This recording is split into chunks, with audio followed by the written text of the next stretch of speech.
நீங்கள் பார்த்து கொண்டிருப்பது 24 நியூஸ் தமிழ்.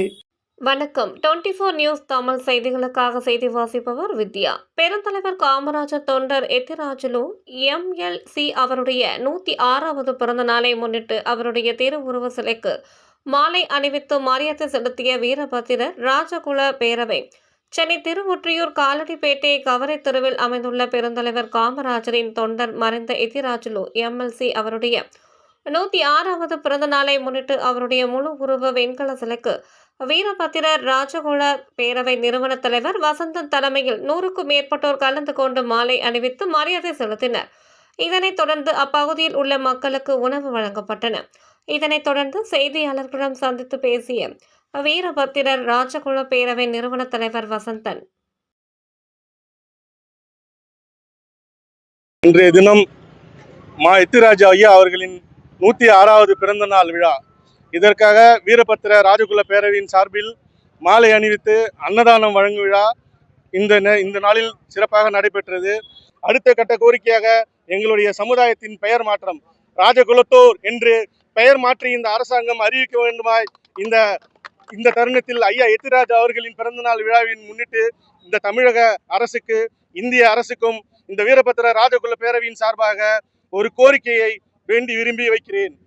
மாண்புமிகு தமிழக முதல்வர் அவர்களுக்கும் எங்களது சமுதாயத்தின் சார்பாக ஒரு முக்கிய வேண்டுகோள். எங்களுடைய சமுதாயம் தற்சமயம் மிகவும் பிற்படுத்தப்பட்ட வகுப்பில் இருக்கிறது.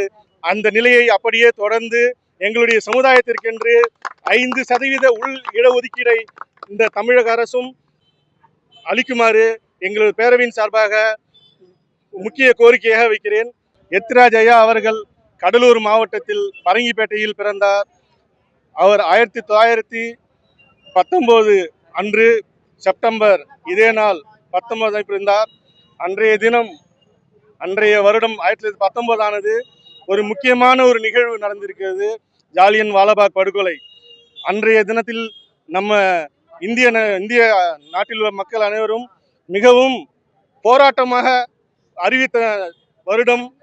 அந்த வருடத்தில் பிறந்ததினால் என்னவோ நமது எத்திராஜ் ஐயாவின் வாழ்க்கையும் ஒரு மிகப்பெரிய போராட்டங்களுக்குள்ளாகி இன்றைய தினம் எங்கள் சமுதாயத்தை இந்த ஒரு நிலையில் இந்த ஒரு மிக சிறப்பான சூழலில் நிறுத்தியிருக்கிறது. ஆகவே அவரை போற்றும் விதமாக இந்த வீரபத்திர ராஜகுல பேரவை வருடா வருடம் இந்த சிறப்பை ஐயா அவர்களுக்கு செய்வோம் என்பதை ஆணித்தனமாக அடித்து கூறுகிறேன். மேலும் எங்களது பேரவையின் நோக்கம், நாங்கள் பேரவை ஆரம்பித்தது நோக்கம் எங்களுடைய சமுதாய மக்களின் குழந்தைகளின் கல்வி ஒன்றே தலையாய கொள்கையாக எங்கள் பேரவை எப்பொழுதும் செயல்பட்டு கொண்டிருக்கும், இப்பவும் செயல்பட்டு கொண்டிருக்கிறது. எங்களுடைய குழந்தைகளின் கல்வி வளர்ச்சியை மேம்படுத்தும் விதமாக எங்கள் பேரவை சார்பாக VRP அகாடமி என்று ஒரு அகாடமி ஆரம்பித்திருக்கிறேன். அந்த அகாடமியானது நமது குழந்தைகளின், அதாவது எங்களுடைய சமுதாய மக்களின் குழந்தைகளின் வேலைவாய்ப்பு சம்பந்தமாக இலவச பயிற்சி முகாம், TNPC என்று சொல்லக்கூடிய அரசு நடத்தும் அரசு தேர்வுகளில் அவர்களுக்கான இலவச பயிற்சி அளித்து அவர்களை ஒரு நல்ல உயர்ந்த நிலையில் கொண்டு வருவதுதான் எங்களுடைய தலையாய நோக்கம். கல்வி ஒன்றே முக்கிய ஒரு கொள்கையாக எடுத்து எங்கள் பேரவை செயல்பட்டு கொண்டிருக்கிறது.